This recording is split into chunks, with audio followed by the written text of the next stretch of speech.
Halo teman-teman, bertemu kembali dengan saya Wulandari Kusumo, tim Siap Kerja Paskar ID, dan di video kali ini akan membahas tentang tanda-tanda karir stagnan dan penyebabnya. Halo teman-teman, bagaimana kondisi karir kamu saat ini? Apakah kamu merasa baik-baik saja atau sudah mulai stagnan dan ingin keluar dari rutinitas pekerjaan? Tentu saja kamu tidak sendirian merasakan hal tersebut, dan mencari tantangan baru untuk mengatasi rasa bosan bukanlah hal yang salah. Kondisi tersebut tak jarang diikuti oleh keinginan untuk segera meninggalkan tempat kerja dan mengajukan resign ke atasan.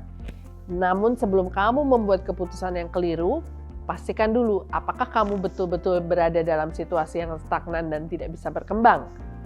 Untuk mengetahuinya, kita simak bersama yuk.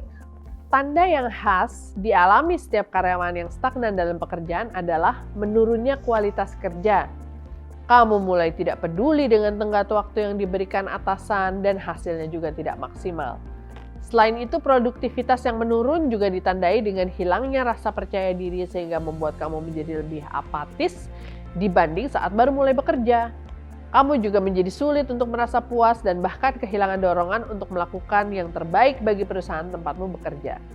Teman-teman, apakah kamu merasa monoton di tempat kerja? Hal ini biasanya dialami oleh seseorang yang tidak merasa bahagia ketika bekerja, sehingga membutuhkan suasana yang baru. Biasanya orang akan bosan bila tidak ada lagi hal baru yang bisa dia dapatkan di tempat kerja tersebut, termasuk keterampilan. Orang menginginkan sesuatu yang bisa memaksimalkan potensinya, bukan sekedar rutinitas yang harus dipenuhi. Bila kamu merasa tidak ada lagi yang bisa dipelajari di lingkungan kerja, jangan-jangan memang kamu sudah berada pada fase stagnan. Saat seseorang sudah melakukan yang terbaik dan tidak ada pembelajaran lain yang bisa diperoleh, kemungkinan besar dia akan merasa pekerjaan itu tidak menarik lagi.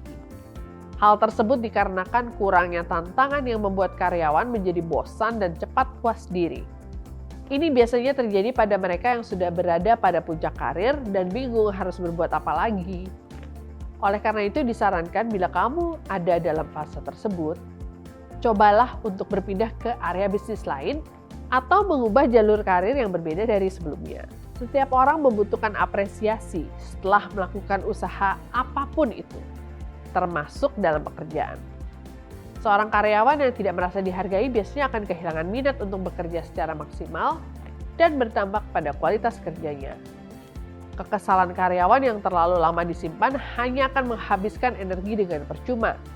Mungkin sudah saatnya untuk mempertimbangkan departemen atau perusahaan lain yang kira-kira mau menerima kemampuanmu agar tersalurkan dengan baik. Mencoba bertahan dalam rutinitas karir memang tidaklah mudah. Kamu mungkin akan merasa lelah dan banyak energi terkuras yang memicu terjadinya stres. Tentu saja, stres tidak hanya berdampak pada kesehatan mental, tapi juga pada tubuh kamu. Beberapa gejala fisik yang biasa ditimbulkan stres antara lain adalah sakit kepala, insomnia, bahkan tekanan darah tinggi yang memicu stroke dan serangan jantung. Bila sudah mengalami beberapa gejala tersebut, segera perhatikan tubuh kamu ya teman-teman dan pertimbangkan opsi karir lainnya agar tidak dilanda stres berkepanjangan ya. Apakah kamu pernah merasa cemas saat harus mulai bekerja setelah libur akhir pekan? Khawatir memang wajar dialami oleh setiap orang bila kamu mengalaminya setiap hari. Nah, ini sudah saatnya untuk mencari karir yang baru. Beberapa orang mungkin memutuskan cuti untuk mencoba hal baru guna mengembangkan diri. Namun bila kamu menggunakan cuti sebagai pelarian dari pekerjaan, tentu saja hal tersebut bukan cara yang sehat ya, karena kamu akan terus terjebak dalam kondisi yang sama. Nah, bagaimana teman-teman? Apakah karir kamu masuk ke dalam kategori yang stagnan? Jika jawabannya adalah ya, mari kita lihat apa penyebabnya supaya bisa kita antisipasi ke depannya. Orang-orang yang ada di sekitar kita adalah salah satu faktor utama yang mempengaruhi pola pikir kita. Jika saat ini kita berada di sekeliling orang-orang yang tidak baik dan selalu berpikir negatif, maka sebaiknya kita menghindar agar tidak terkontaminasi oleh sifat buruk. Kita harus memastikan bahwa waktu untuk bekerja dan aktivitas pribadi terbagi dengan baik dan seimbang.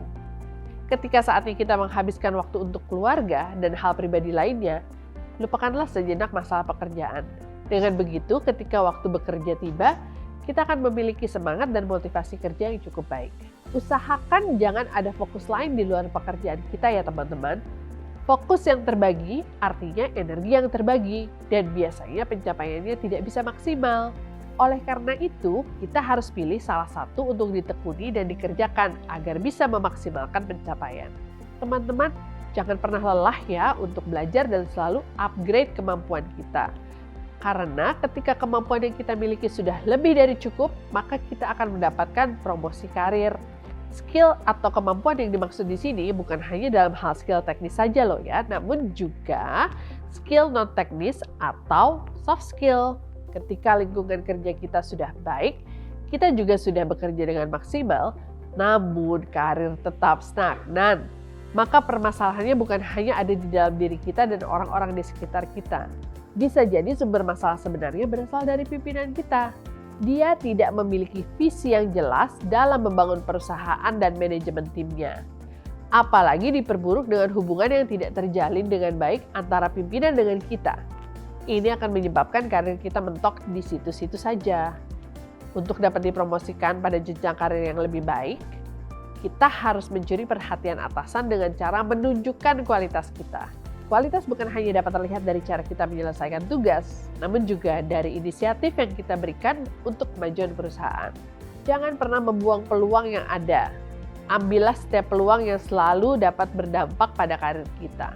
Sampai di sini semoga teman-teman bisa mengidentifikasi apakah karir teman-teman sedang mengalami stagnasi. Apabila iya, mari kita segera berefleksi tentang apa yang menyebabkan stagnasi pada karir kita tersebut dan melakukan antisipasi agar tidak terulang kembali ke depannya.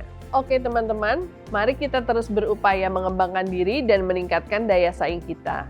Jangan lupa untuk mengelilingi diri kita dengan orang-orang yang berpikiran positif supaya kita selalu termotivasi dan tidak stagnan. Semoga bermanfaat dan sampai jumpa di video berikutnya.